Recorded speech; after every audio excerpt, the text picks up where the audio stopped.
सबसे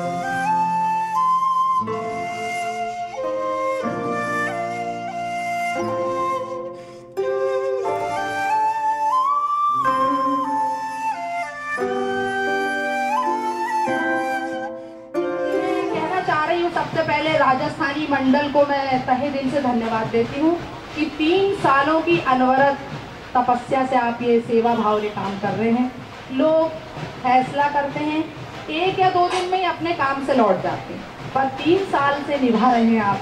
आपके लिए वाकई में तालियां होना चाहिए, बहुत जोरदार तालियां बजाएं आप विजय जी के लिए यहाँ पे। और ये तालियां बता रही कि आप उन्हें कितना चाहते हैं, कितना सहयोग करते हैं। और साथ ही साथ मैं आदरणीय अनुपमा जी की भी बहुत शुक्रगुजार हूँ। इनकी मेहनत को मैंने देखा है, जो हमारे विश्वविद्यालय का प्रोग्राम हुआ था, ये प्रोग्राम देख रही हूँ। और ये एक साहित्य प्रेमी भी हैं, इसलिए भी मैं इनका बहुत सम्मान करती हूँ। ईश्वर आप लोगों को उत्तरोत्तर प्रगति दे, आपके इस मंच को इतनी ऊंचाइयाँ दे कि हर तरफ से लगे महरो राजस्थान, महरो राजस्थान, महरो राजस्थान। और आप लोगों को देख के मुझे अभी ऐसा लग रहा है जैसा कि आपने महफिल सजाई है। हमारे बीच में हिंदू कवि भी हैं, मुस्लिम कवि भी हैं, बहुत सारे लोग हैं। बिल्कुल लग रहा है गंगा जमुनी तहजीब आपने एक गुलदस्ते में हिंदुस्तान के सारे कलर रख दिए हैं। तो इस राष्ट्रीय एकता के लिए मैं आपको बहुत बहुत धन्यवाद देती हूँ और उम्मीद करती हूँ कि आप इसी तरह का प्रोग्राम आयोजित करते रहेंगे। और आगे बढ़ते हुए मैं अब अपने कवि मित्रों से आपका परिचय कराती हूँ।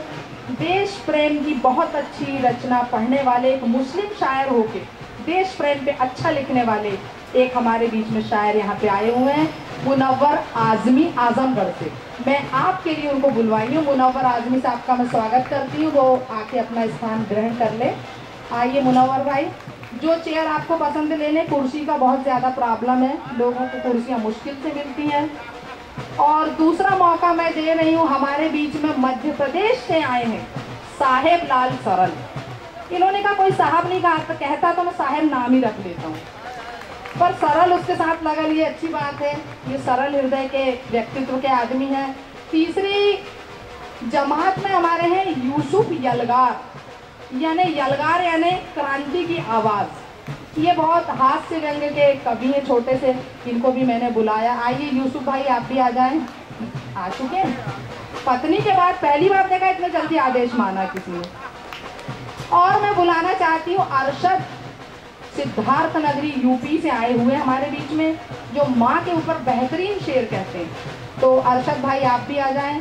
एक हमारे नए युवा रचनाकार जो आज आपके मंच से पहली बार कविता पढ़ेंगे और आपको पसंद आई तो शायद विश्व में हर जगह जाने का मौका मिले, हुज़ैफा हनीफ साहब को बुलवाना चाहती हूँ, ये छोटे से कलाकार।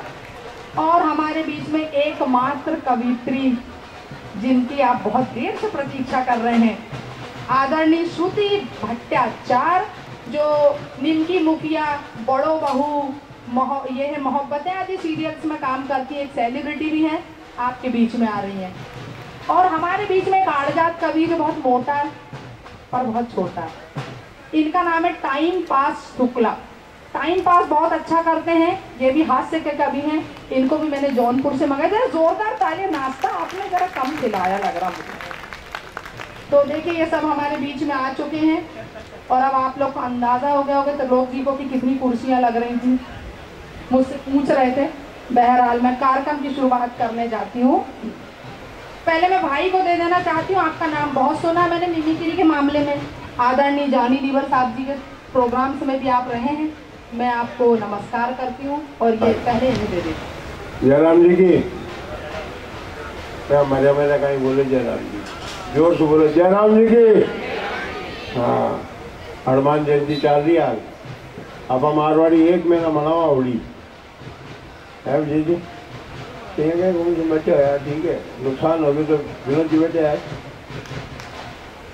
कीबड़ेवाल जी है, कालधारी वाली जी आया, लियो लिहाज मत रखो। आप सबको प्यार स्नेह भरा नमस्कार। ये मेरी बहना, मैं इससे पहली बार मिल रहा हूँ और एहसान और हम लोग काफ़ी साथ में रहे। ये विजय का सौभाग्य है और हमारा सौभाग्य है कि किसी भी प्रांत, किसी भी भाषा का व्यक्ति राजस्थान के लोगों से जुड़ता है। ताली कोण बजावलो मैं।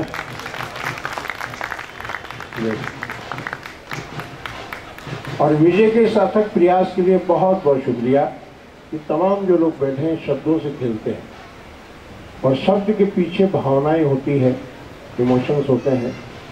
ये बिटिया, मैं इस चीज़ को मानता ही नहीं हूँ। धार्यतीति धर्म है, जिसे धारण किया जाए वो धर्म है। इन्होंने बोला जय श्री कृष्णा बोलो, लोग बोलेंगे मुसलमान होके जय श्री कृष्णा बुलवा रही है। अपनी अपनी सोच है, अपनी अपनी थिंकिंग है, लेकिन कर्षिति आकर्षिति की कृष्ण है। जो कर्षित करे, आकर्षित करे, उसका नाम कृष्ण है। वो हिंदू से नहीं है, मुसलमान से नहीं है। ओम क्लीम कृष्णाय नमः उनका बीज मंत्र है, आप जपिए, सारे कलेश दूर हो। क्योंकि जिन्होंने भी रचना की ना, कृष्णाय वासुदेवाय हरे परमात्मा ने प्रत्येक क्लेश नाशाय श्री गोविंदाय नमो नमः। शायद इस गुड़िया को मालूम है ये बात। और तमाम मंच पे विराजमान मैं आपसे क्षमा चाहता हूँ, क्योंकि आप सब शब्दों के खिलाड़ी हैं। मुझे इससे मोहब्बत हो गई, तो मेरी एहसान की पत्नी है ये, और शायद एहसान इसीलिए बाहर बोलता है कि घर पे बोलने नहीं देती हो। अब चाहूंगा मेरे राजस्थान के प्रवासी, विजय बोलते प्रवासी, चाहे अमेरिका में औलाद पैदा कर ले, रह लो मारवाड़ी। और मुझे बहुत अच्छा लगा ये लिखा हुआ है यहाँ पे, पहले मातृभाषा फिर राष्ट्र। क्या बात है, एक बार जोरदार तालियां विजय के लिए बजाएं। और अब एक आपसे निवेदन करूंगा, पीछे खाने का कार्यक्रम चल रहा है। कल सुनील पाल ने बोला था कि मारवाड़ी खाने का शौकीन है, या भी खा ले, वे भी खा ले, फिर पेट पकड़ जाए। गुटखा खार बोला माता जी, पिता जी, लुगाई मुंह मत बोलो। आपने शायद ध्यान नहीं दिया, लेकिन शब्दों की खिलाड़ी को इनको ध्यान से सुने। और चाहूँगा जहाँ कहीं आपको इनके प्यार का, इनकी समझ का एहसास हो, जोरदार तालियों से स्वागत करें। एक बार सब मिलकर प्यार वाली जोरदार तालियों से प्लीज आइए। उन्होंने कहा कि जिन्होंने ने सर्वप्रथम श्री कृष्णा का उद्घोष किया कि एक मुसलमान, एक हिंदू, एक नारा। शायद मैं आपको बता दूं कि दुनिया में भगवान श्री कृष्ण के सबसे ज़्यादा लोकप्रिय और ज़्यादा दोहे लिखने वाला अफगानिस्तान से अफगानी आया था, जिसको हिंदी नहीं आती थी, जिसका नाम था रस खान। उसने लिखा है श्री कृष्ण का। तो जोरदार तालियां। हिंदू मुस्लिम आज बंटे हैं, खून एक ही है, डीएनए एक ही है, टीवी पे बहस है, डीएनए मिला लो, सब भाई बहन है। बहुत बहुत शुक्रिया त्रिलोक जी आपका।